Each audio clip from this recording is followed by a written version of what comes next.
जय हिंद दोस्तों, स्वागत है आपका हमारे यूट्यूब चैनल पे। दोस्तों आज का जो वीडियो है बहुत ही ज़्यादा इंपॉर्टेंट होने वाला है, क्योंकि दोस्तों हमारा आज का जो वीडियो का टॉपिक है यह मोदी सरकार की नई मंत्रिपरिषद है। ठीक है दोस्तों, क्योंकि दोस्तों रिसेंटली ही मोदी सरकार द्वारा अपने मंत्रिपरिषद को रिस्ट्रक्चर किया गया है और इसमें बहुत से दिग्गज मंत्रियों को हटा करके नए मंत्री युवा मंत्रियों को शामिल किया गया है। तो ठीक है दोस्तों, तो हम इसी के बारे में चर्चा करेंगे कि किस मंत्री को कौन सा मंत्रालय सौंपा गया है। ठीक है दोस्तों, यदि आप किसी भी कॉम्पिटिशन एग्जाम की तैयारी कर रहे हैं तो आपने देखा होगा कि नॉर्मली हर एग्ज़ाम में जो है मंत्रिपरिषद से एक क्वेश्चन तो अवश्य ही पूछा जाता है। ठीक है दोस्तों, और यह टॉपिक जो है और भी ज़्यादा इंपॉर्टेंट इसलिए भी हो जाता है क्योंकि दोस्तों अभी रिसेंटली ही मोदी सरकार द्वारा अपने मंत्रिपरिषद में बहुत बड़ा फेरबदल किया गया है। ठीक है दोस्तों, तो वीडियो को लास्ट तक जरूर देखिएगा।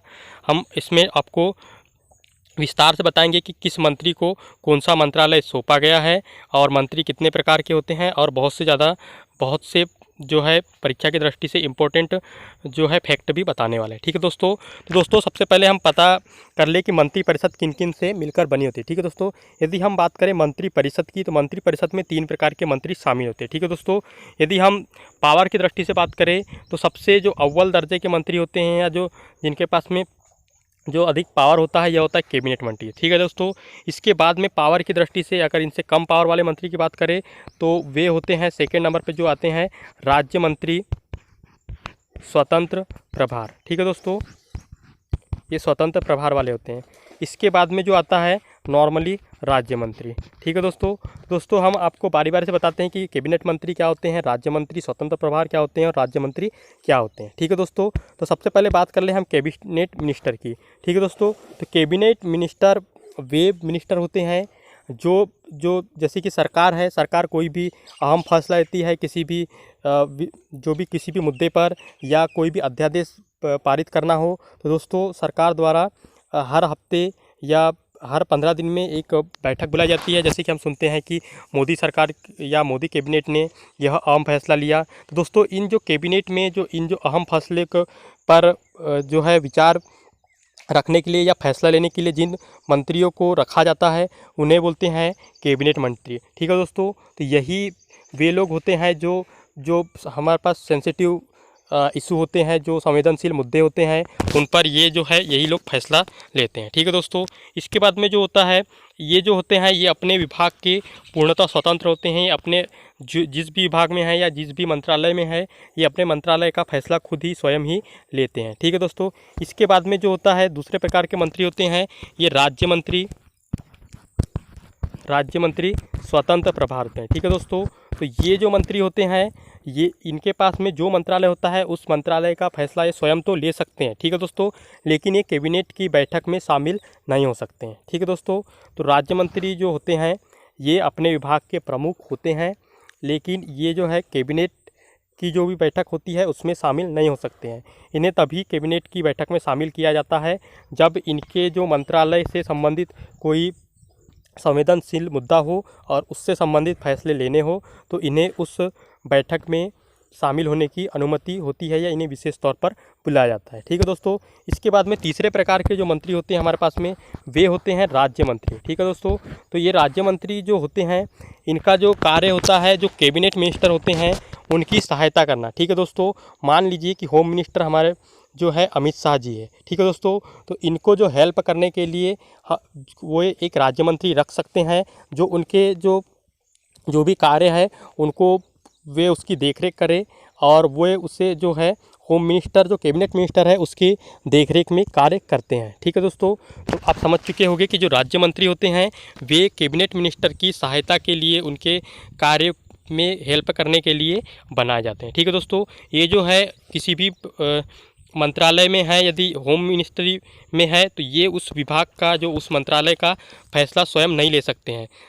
जो मुख्य फैसला लेना होता है ये कैबिनेट मिनिस्टर को लेना होता है। ये जो राज्य मंत्री होते हैं ये सिर्फ उनकी सहायता के लिए होते हैं। ठीक है दोस्तों, तो आप समझ चुके हो कि तीनों प्रकार के मंत्री कौन कौन होते हैं और इनका कार्य क्या होता है। ठीक है दोस्तों, और एक चीज़ बात कर ले कि मंत्रिपरिषद में अधिकतम मंत्री कितने हो सकते हैं। ठीक है दोस्तों, तो यदि हम बात करें लोकसभा की तो दोस्तों लोकसभा में टोटल सीट जो है हमारी 545 है। ठीक है दोस्तों, तो किसी भी लोकसभा हो या विधान सभा हो तो वहाँ पर जो अधिकतम मंत्रियों की संख्या होती है वह उसके जो वहाँ पर जो भी संख्या है, मान लीजिए लोकसभा में 545 सदस्य है वर्तमान में, तो इसका जो 15% होता है उतने ही हम मतलब उतने ही मंत्री बनाए जा सकते हैं। ठीक है दोस्तों, तो यदि हम 545 की 15% की बात करें तो लगभग में 81 से 82 आता है। ठीक है दोस्तों, तो जो है सरकार, केंद्र सरकार जो है टोटल मंत्रियों की संख्या जो है 81 से 82 ही हो सकती है। ठीक है दोस्तों, 81 से कम भी हो सकते हैं, लेकिन दोस्तों 82 से ज़्यादा मंत्री नहीं हो सकते हैं केंद्र सरकार में। ठीक है दोस्तों, अब चलो हम चलते हैं आगे की ओर। दोस्तों हम बताते हैं कि सबसे पहले जो है सरकार में 30 कैबिनेट मंत्री है, तो इन कैबिनेट मंत्री के नाम और इनके जो है मंत्रालय के बारे में बताते हैं। ठीक है दोस्तों, तो सबसे पहले जो मंत्री है वे है राजनाथ सिंह। तो राजनाथ सिंह के पास जो है रक्षा मंत्रालय दिया गया है। ठीक है दोस्तों, तो हमारे जो डिफेंस मिनिस्टर है ये है राजनाथ सिंह। इसके बाद का जो है अमित शाह। ठीक है दोस्तों, अमित शाह के पास जो है गृह विभाग है और दूसरा है सहकारिता विभाग। ठीक है दोस्तों, ये जो सहकारिता विभाग है ये अभी वर्तमान में ही नया गठित किया गया मंत्रालय है, तो यह भी परीक्षा की दृष्टि से बहुत ज़्यादा इंपॉर्टेंट हो जाता है। पहला तो क्वेश्चन ये बन सकता है कि अभी जो वर्तमान में नया मंत्रालय बनाया गया है तो वह कौन सा मंत्रालय है, तो यह जो नया मंत्रालय बनाया गया है ये सहकारिता मंत्रालय है। और ये पूछ सकता है कि अभी जो वर्तमान में नए मंत्रालय बनाया गया है सहकारिता मंत्रालय, तो इसके मंत्री किसे बनाया गया? तो दोस्तों इसका जो मंत्री बनाए गए हैं ये अमित शाह जी को बनाया गया है। ठीक है दोस्तों, इसके बाद में जो अगले मंत्री है ये नितिन गडकरी है। नितिन गडकरी के पास जो है सड़क परिवहन मंत्रालय है। ठीक है दोस्तों, इसके बाद में जो है निर्मला सीतारमण। तो निर्मला सीतारमण कौन सी मंत्री है? हमारी वित्त मंत्री है, फाइनेंस मिनिस्टर, ये मतलब वित्त एवं कारपोरेट मामले के मंत्री है। ठीक है दोस्तों, इसके बाद में है नरेंद्र सिंह तोमर। तो दोस्तों नरेंद्र सिंह तोमर जी है एक कृषि एवं ग्रामीण विकास मंत्री है। इसके बाद में है डॉक्टर एस जयशंकर जी है, तो ये इनको जो है विदेश मंत्रालय मतलब फॉरेन मिनिस्ट्री मिली हुई है। ठीक है दोस्तों, इसके बाद में अर्जुन मुंडा है। तो अर्जुन मुंडा को क्या मिला है? अनुसूचित जनजाति कल्याण मंत्रालय। इसके बाद में है स्मृति ईरानी जी। तो ये जो स्मृति ईरानी हैं इनको मिला है महिला एवं बाल विकास मंत्रालय। ठीक है दोस्तों, इसके बाद में जो है पीयूष गोयल जी को तो आप ज़रूर ही जानते होंगे, क्योंकि दोस्तों इनके पास में पहले रेल विभाग था, लेकिन इनको अब रेल विभाग इनसे हटा लिया गया। ठीक है दोस्तों, तो अभी वर्तमान में जो है ये वाणिज्य, उद्योग, उपभोक्ता मामले एवं खाद्य एवं सार्वजनिक वितरण मंत्रालय एवं कपड़ा मंत्रालय पीयूष गोयल जी के पास में है। ठीक है दोस्तों, इसके बाद में है धर्मेंद्र प्रधान। तो दोस्तों धर्मेंद्र प्रधान इसके पहले जो मोदी सरकार जो पहले बनी थी 2014 में, उसमें भी ये पेट्रोलियम मंत्री थे, पेट्रोलियम और गैस मंत्रालय इनके पास था। उसी के बाद में जो अभी तक जो इसके पिछले तक जो है धर्मेंद्र प्रधान के पास पेट्रोलियम मंत्रालय था, लेकिन दोस्तों अब इनको जो है पेट्रोलियम मंत्रालय इनसे छीन लिया गया है और इनके पास जो अभी वर्तमान में है ये है शिक्षा एवं कौशल विकास मंत्रालय।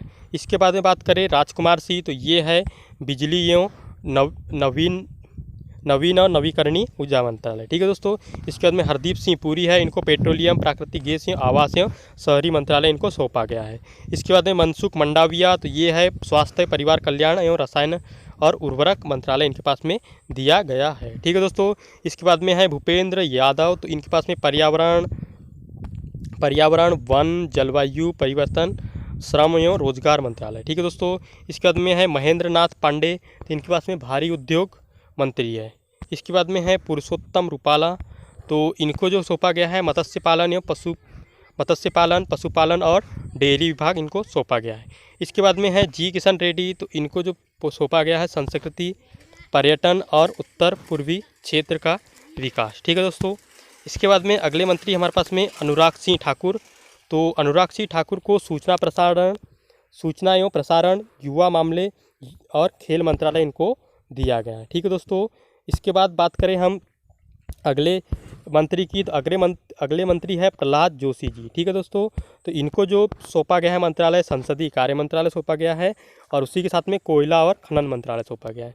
इसके बाद में अगले मंत्री है नारायण राणे, तो नारायण राणे को मिला है सूक्ष्म, लघु एवं मध्यम उद्यम। ठीक है दोस्तों, इसके बाद में सर्बानंद सोनोवाल है, तो इन्हें बंदरगाह, पोर्ट एवं जलमार्ग मंत्री है और साथ ही साथ में इन्हें आयुष मंत्रालय भी सौंपा गया है। ठीक है दोस्तों, इसके बाद में है मुख्तार अब्बास नकवी जी, तो इनको अल्पसंख्यक मामले के मंत्री बनाया गया है। इसके बाद में है वीरेंद्र कुमार, तो इन्हें सामाजिक न्याय एवं अधिकारिता मंत्री बनाया गया है। इसके बाद में है गिरिराज सिंह, तो गिरिराज सिंह को ग्रामीण विकास एवं पंचायती राज मंत्री बनाया गया है। इसके बाद में है ज्योतिरादित्य सिंधिया। तो दोस्तों ये थोड़ा इम्पोर्टेंट हो जाता है, क्योंकि दोस्तों ज्योतिरादित्य सिंधिया जब से कांग्रेस में शामिल हुए थे उसके बाद अटकलें लगाई जा रही थी कि इन्हें किसी न किसी बड़े मंत्रालय को मंत्री बनाया जा सकता है। ठीक है दोस्तों, तो ज्योतिरादित्य सिंधिया जी जो है इनको जो है नागरिक एवं उड्डयन मंत्री बनाया गया है। ठीक है दोस्तों, इसके बाद में है रामचंद्र प्रसाद सिंह। तो इनको जो बनाया गया है स्टील, जो इनको इस्पात उद्योग या स्टील मंत्रालय दिया गया है। इसके बाद में है अश्विनी वैष्णव। तो इन्हें रेल मंत्रालय और संचार मंत्री, इलेक्ट्रॉनिक्स एवं सूचना प्रौद्योगिकी का मंत्री बनाया गया है। इसके बाद में है पशुपति कुमार पारस। तो इन्हें खाद्य एवं प्रसंस्करण मंत्री या उद्योग का मंत्री बनाया गया है। इसके बाद में है गजेंद्र सिंह शेखावत। तो इन्हें जल शक्ति मंत्रालय बनाया गया है। साथ ही में है अगले जो है हमारे किरण रिजिजू, पहले जो खेल मंत्री थे, तो इन्हें कानून एवं न्याय मंत्री बनाया गया है। ठीक है दोस्तों, तो ये तो हमारे थे पिछले, मतलब हमने जो अभी तक बताया ये है हमारे कैबिनेट मिनिस्टर थे जो कैबिनेट की बैठक में शामिल होते हैं। इसके बाद में हमारे पास में जो है कुछ इम्पोर्टेंट जो मुख्य राज्य मंत्री है तो उनके बारे में हम बता रहे हैं। ठीक है दोस्तों, तो जो है कैबिनेट मिनिस्टर 30 थे। उसके बाद में जो है राज्य मंत्री तो ये है 45। ठीक है दोस्तों, अब इसके बाद में बात करते हैं राज्य मंत्री की। तो जो राज्य मंत्री है संजीव बालियान, तो इन्हें पशुपालन एवं डेयरी एवं मत्स्य पालन दिया गया है। ठीक है दोस्तों, इसके बाद में है नित्यानंद राय। तो इन्हें गृह विभाग दिया गया है। उसके बाद में है पंकज चौधरी। तो इन्हें वित्त मंत्रालय दिया गया है। उसके बाद में अनुप्रिया सिंह पटेल। तो इन्हें वाणिज्य एवं उद्योग मंत्रालय दिया गया है। उसी के साथ में है SP बघेल जी।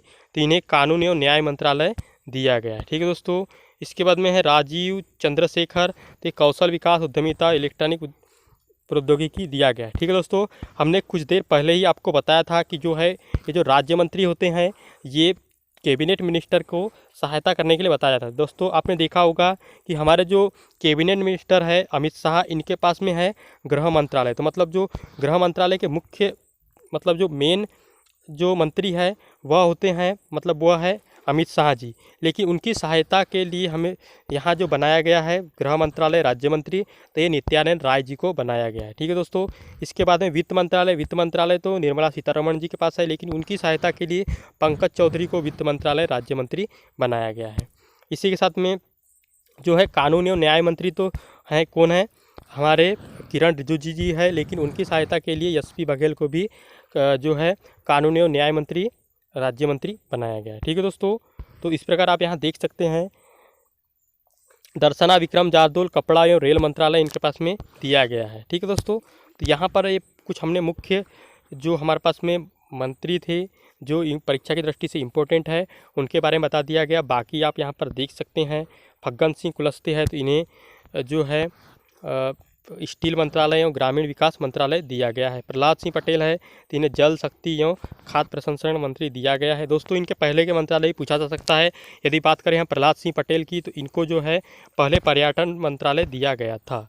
ठीक है दोस्तों, तो यहाँ पर आप देख सकते हैं और यहाँ से आप इनके मंत्रालय भी देख सकते हैं। दोस्तों ऐसे तो मुख्यतः जो क्वेश्चन पूछे जाते हैं कैबिनेट मिनिस्टर से ही संबंधित क्वेश्चन पूछे जाते हैं, तो ये आप बाकी तो याद करके जाइएगा, लेकिन मुख्य तौर पर जो हमारे कैबिनेट मिनिस्टर है उनको ज़रूर ही देख करके जाइएगा। ठीक है दोस्तों, कई बार हमारे पास जो है जो मुख्य, मतलब जो मेन मिनिस्टर होते हैं, जो क्या कहना चाहिए, रक्षा मंत्री, गृह मंत्री से और जो है परिवहन मंत्री, वित्त मंत्री और विदेश मंत्री, ये जो मुख्य 3-4 जो मिनिस्टर होते हैं इनके संसदीय क्षेत्र भी पूछ लिया जाता है। ठीक है दोस्तों, तो अगर हम बात करें राजनाथ सिंह के संसदीय क्षेत्र की, तो इनका जो संसदीय क्षेत्र है यह है लखनऊ है।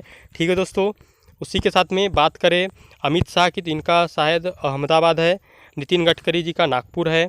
उसी के साथ में जो है नरेंद्र मोदी जी का है, इनका जो है वाराणसी। तो इस प्रकार आप देख के चल जाइएगा कि जो मुख्य जो मेन मिनिस्टर है उनका जो है संसदीय क्षेत्र भी देख करके चल जाएगा। ठीक है दोस्तों, हमें उम्मीद है कि आपको हमारे द्वारा बताई गई जानकारी अच्छी लगी होगी। दोस्तों यदि वीडियो अच्छा लगा है तो वीडियो को लाइक कर दें और अपने दोस्तों के साथ शेयर भी कर दें, और चैनल को सब्सक्राइब नहीं किया तो सब्सक्राइब करना ना भूलें।